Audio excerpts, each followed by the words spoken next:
Bismillahirrahmanirrahim. Assalamualaikum warahmatullahi wabarakatuh.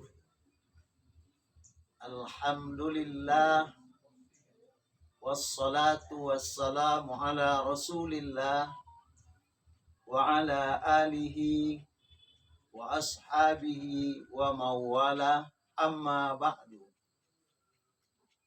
Mari kita bersyukur kehadiran Allah Subhanahu wa taala atas segala nikmat yang telah dianugerahkannya kepada kita. Salawat dan salam kepada junjungan alam Nabi besar Muhammad sallallahu alaihi wasallam.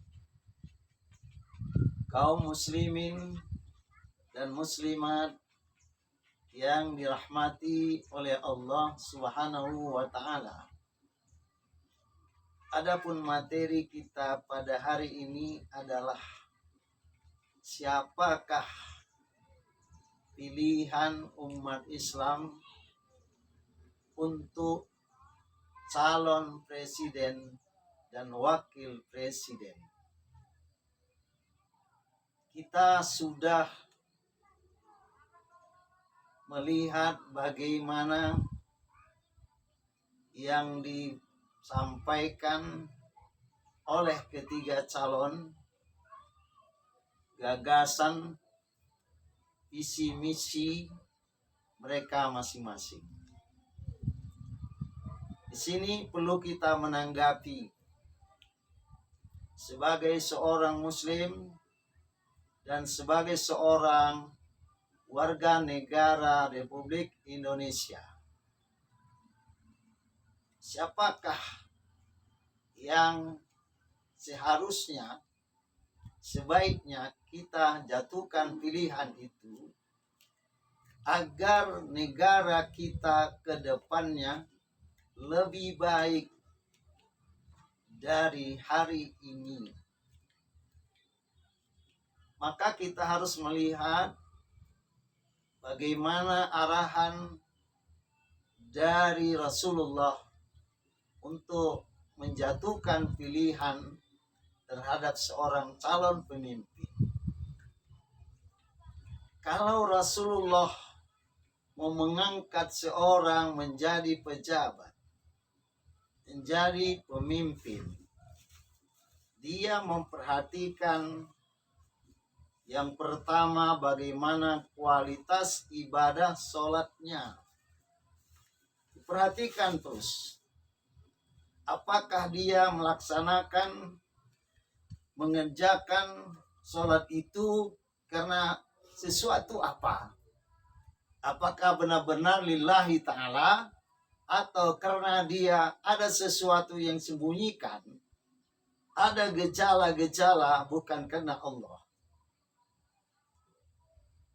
Indikasi yang dibutuhkan di sini menilai kualitas ibadah sholatnya adalah nilai khusyuk. Orang yang sudah ada nilai khusyuk pada dirinya, dia akan mencintai ibadah sholatnya. Dia akan mencintai, menghayati, mengamalkan sholatnya, dan menjadi panutan bagi orang lain. Inna sholata tanha anil fahsya'i wal munkar.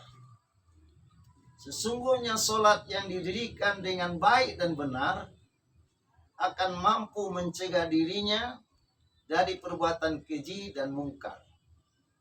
Inilah arahan yang pertama. Yang kedua, bagaimana rekam jejak seseorang yang dicalonkan itu? Apakah rekam jejaknya itu sudah pantas atau tidak? Apakah rekam jejaknya selama ini sudah diakui oleh masyarakat sebagai pemimpin yang sudah berhasil mengangkat kehidupan masyarakat lebih baik dari waktu sebelum dia menjadi pemimpin? Karena Indonesia ini sangat luas. Sekitar 27 juta yang mau dikendalikan, diarahkan ke depannya. Begitu Allah memberikan kepada bangsa kita alam yang begitu menghasilkan, dari buminya menghasilkan, maka sumber daya alamnya begitu kaya, harus diimbangi dengan sumber daya manusianya adalah memang mampu untuk memperjuangkan bangsa ini menjadi bangsa yang lebih baik sesuai dengan tujuan daripada negara ini, menuju keadilan sosial bagi seluruh rakyat Indonesia. Jadi kalau negara yang kaya alamnya, SDA-nya begitu hebat, SDM-nya juga harus hebat, ini tidak mustahil negara kita ini adalah negara yang paling kaya di dunia. Makanya kita harus betul-betul menjatuhkan pilihan itu. Dengan apa? Berdasarkan bagaimana arahan daripada ulama kita. Ijtima ulama kita, arahannya pilihan itu bagaimana? Karena Rasulullah itu mewariskan kepemimpinan daripada agama ini diserahkan kepada para ulama. Al-ulama'u warasatul anbiya. Para ulama itu adalah pewaris para nabi. Bagaimana arahan ulama-ulama kita yang sudah populer dikenal namanya di seluruh wilayah Indonesia? Arahannya itu bagaimana? Ini harus kita perhatikan arahan itu, karena memilih pemimpin bukan tanggung jawab dunia semata, tapi tanggung jawab dunia dan akhirat. Makanya kita harus hati-hati. Kita menanggapi ini supaya kita jangan salah memilih. Maka pilihan kita haruslah berdasarkan suara hati kita, God spot kita. Bagaimana sebenarnya kita memilih pemimpin itu. Maka selanjutnya, kriteria yang harus kita perhatikan dalam menjatuhkan pilihan itu adalah berdasarkan apa yang sudah mereka lakukan selama ini, apakah sudah berhasil menurut penilaian masyarakat di wilayah kepemimpinannya atau belum. Ini adalah salah satu persyaratan yang harus terpenuhi dengan sebaik-baiknya. Karena pemimpin itu adalah bertanggung jawab dunia dan akhirat. Pemimpin itu adalah pelayan masyarakat, bukan dilayani. Hari ini banyak petugas-petugas negara, pejabat negara yang menyalahgunakan sumpahnya. Sumpah atas nama Allah, demi Allah saya akan menjalankan tugas saya sebagai ini dan itu, mengutamakan kepentingan umum daripada kepentingan pribadi saya, dan menjalankan tugas saya dengan seadil-adilnya. Inilah perlunya kita untuk memperhatikan apa yang sudah kita lihat, apa yang sudah kita pantau dalam keadaan jabatan-jabatan yang sudah pernah mereka pegang itu, maka ada keberhasilannya itu sesuai dengan bagaimana mestinya sebagai seorang pejabat negara selama ini.